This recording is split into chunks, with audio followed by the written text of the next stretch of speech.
కన్నా జగన్మోహన్ రెడ్డి 151 నుంచి 11లో కూర్చోబెట్టినా కూడా తన బుద్ధి అనేది మారతలేదు ఇంకా. ఎందుకంటే డిప్యూటీ సీఎం కొద్దిగా పవన్ కళ్యాణ్ గారిని పట్టుకుని దత్తపుత్రుడు అని మాట్లాడుతున్నాడు.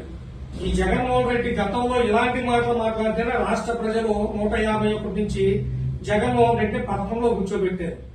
ఈ జగన్మోహన్ రెడ్డి మాటలు ఇలాగే కొనసాగితే మాత్రం జగన్మోహన్ రెడ్డిని ఇక నుంచి భారతీయ కాపు సేన చెత్తపుత్రుడని జగన్మోహన్ రెడ్డిని అభివర్ణిస్తుంది.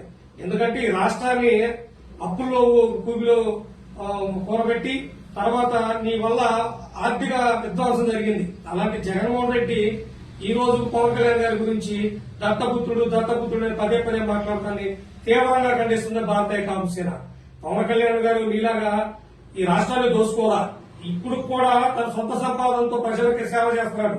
అలాంటి పవన్ కళ్యాణ్ గారి గురించి నోరు దగ్గర పెట్టుకుని మాట్లాడాలని బీకేఎస్ జగన్మోహన్ రెడ్డిని హెచ్చరిస్తుంది.